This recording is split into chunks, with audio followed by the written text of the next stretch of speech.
देख रहे हैं खबर 100। मैं हूं आपके साथ राहुल मौर्य। आइए रुख करते हैं इस वक्त की बड़ी खबरों पर, लेकिन उससे पहले एक नजर हेडलाइंस की ओर।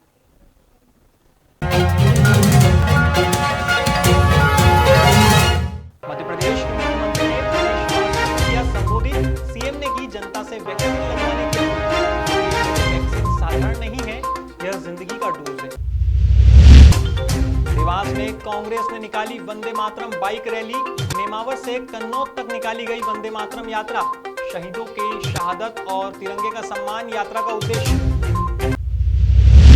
इंदौर में कांग्रेस के नेताओं ने निकाली मौन रैली। भाजपा की आशीर्वाद यात्रा का किया विरोध। जीतू पटवारी बोले, प्रशासन निभा रहा बीजेपी कार्यकर्ता की भूमिका।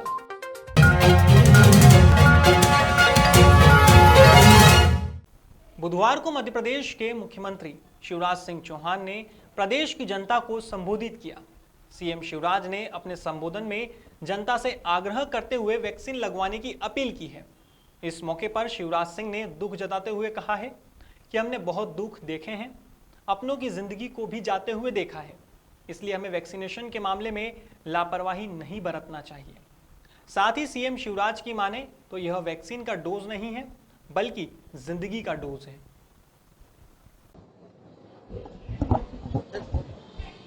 भोपाल जिले के प्रभारी और नगरीय विकास मंत्री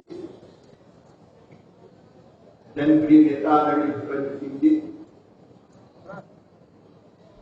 चिकित्सा शिक्षा मंत्री आदरणीय विश्वास सारंग जी, मंत्री आदरणीय भूराम चौधरी जी, और मुझे यह गर्व है कि विश्वास जी और भूराम जी लगातार कोरोना से जनता को बचाने के प्रयत्नों की परिसीमा परिश्रम की पराकाष्ठा कर रहे हैं। हमारे वरिष्ठ नेता आदरणीय श्रीमान उमाशंकर गुप्ता जी, आपके सुखदूत के साथी, भारतीय जनता पार्टी के जिलाध्यक्ष मेरे पचौरी जी, सभी अधिकारी, कर्मचारी, नर्सिंग स्टाफ, डॉक्टर, आंगनबाड़ी के कार्यकर्ता, आशा कार्यकर्ता, इस काम में, इस अभियान में लगे मेरी बहनों, मेरे भाइयों और वैक्सीन लगवाने आए हमारे सभी साथी। बुधवार को मध्य प्रदेश के देवास में कांग्रेस के नेताओं ने वंदे मातरम बाइक रैली निकाली। बता दें कि खातेगांव में युवा कांग्रेस के राजवीर कुड़िया के नेतृत्व में विशाल बाइक रैली निकाली गई। यह रैली नेमावर से शुरू होकर 35 किलोमीटर की दूरी तय करने के बाद कन्नौज पहुंची और समाप्त हुई।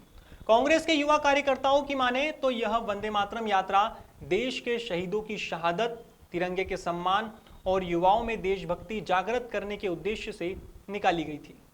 फिर एक बार तिरंगे की मान सम्मान के लिए इस यात्रा को सफल बनाने के लिए सभी युवा साथियों को बहुत बहुत धन्यवाद। आगे इन कन्नौज में जाके ये समापन होगा।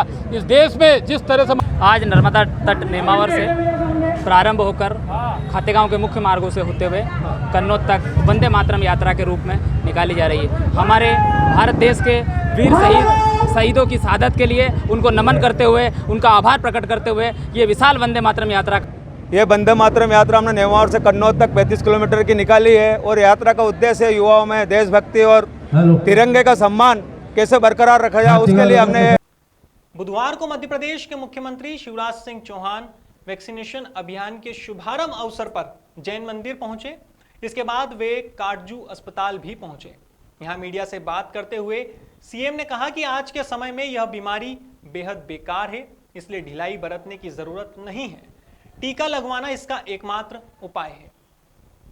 हाँ, कोविड-19 से सुरक्षा देने के लिए वैक्सीन ही कवच है। बीच में वैक्सीनेशन के अभियान में थोड़ी सुस्ती आई थी और कई लोग ऐसे थे जिन्हें फर्स्ट डोज लगवा लिया, सेकंड डोज लगवाने नहीं आ रहे थे। इसलिए सरकार ने तय किया एक बार फिर से वैक्सीनेशन महाअभियान चलाया जाए, फिर से जागृति जन जागरण पैदा किया जाए और जिनने सेकंड डोज नहीं लगवाया उनको भी याद दिलाया जाए कि सेकंड डोज के बिना वैक्सीनेशन अधूरा है, फर्स्ट डोज भी बेकार हो जाएगा अगर सेकंड डोज नहीं लगवाया तो। और इसलिए ये महाअभियान आज चल रहा है, कल भी चलेगा, कल केवल सेकंड डोज वालों के लिए। बुधवार को मध्य प्रदेश के इंदौर में कांग्रेस के नेताओं ने मौन रैली निकाली। इस मौके पर पूर्व कैबिनेट मंत्री जीतू पटवारी ने बताया कि यह रैली सरकार और प्रशासन के विरोध में निकाली गई थी। दरअसल एक तरफ तो सरकार कोरोना की गाइडलाइंस का पालन करने के लिए शहरवासियों को प्रेरित करती है और कोई भी आयोजन के लिए परमिशन नहीं देती है, लेकिन वहीं दूसरी तरफ भाजपा नेताओं की जन आशीर्वाद यात्रा निकाली जाती है। इतना ही नहीं, प्रशासन भी सरकार की तरफ झुकता हुआ ही नजर आता है। जीतू पटवारी की माने तो उन्होंने प्रशासन पर जमकर निशाना साधा है और उन्होंने कहा है कि प्रशासन जन आशीर्वाद यात्रा में सरकार के कर्मचारियों की भूमिका निभाता हुआ नजर आया है। हालांकि देखने में आया कि कांग्रेस का यह मौन आंदोलन कार्यकर्ताओं के बैरिकेड तोड़ने की कोशिश के साथ हंगामे में बदल गया। साथ ही पुलिस को कांग्रेस कार्यकर्ताओं को रोकने के लिए लाठीचार्ज और वाटर कैनन का भी सहारा लेना पड़ा। कोरोना काल में जब इंदौर की जनता से आह्वान किया कि शादी नहीं करनी है तो इंदौर की जनता ने नहीं की। इंदौर की जनता का धार्मिक आयोजन नहीं करना है तो इंदौर की जनता ने नहीं किया। इंदौर की जनता को कहा कि ईद नहीं मनाना है तो मुस्लिम भाइयों ने ईद नहीं मनाई। किसी ने सार्वजनिक किसी भी प्रकार का कोई आयोजन हो, हिंदू रीति रिवाज का हो, मुस्लिम रीति रिवाज का हो, हमारे गुरु नानक देव जी की जयंती तक भी सिख समाज के लोगों ने प्रशासन की इस भावना की इज्जत की।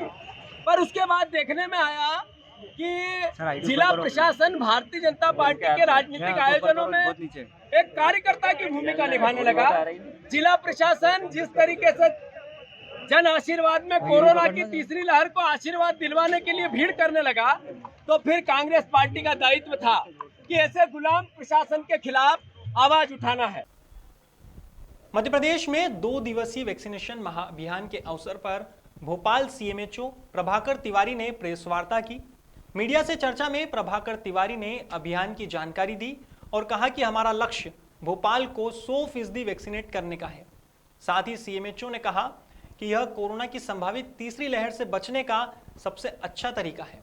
प्रभाकर तिवारी की माने तो भोपाल में लगभग 85% जनता को प्रथम डोज और 25% जनता को दोनों डोज लग चुके हैं।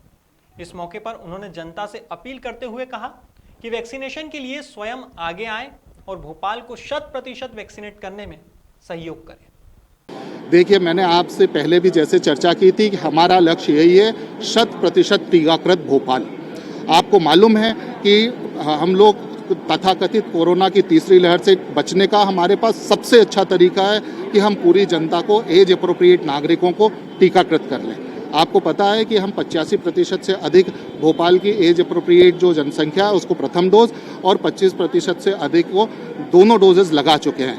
हमारा लक्ष्य यह है कि जल्दी से जल्दी हम इसको पूरा कर लें। तो इसलिए आप सभी चैनल्स के माध्यम से मेरा सभी नागरिक बंधुओं से अनुरोध रहेगा कि वो स्वयं आगे आएं, अपने साथियों को, रिश्तेदारों को, पड़ोसियों को, अपने मोहल्ले के लोगों को साथ में लाएं और 100% टीकाकरण भोपाल का पूरा। फिलहाल खबरों में बस इतना ही। देश और दुनिया की तमाम खबरों के लिए देखते रहिए खबर 100, जनता की बुलंद आवाज।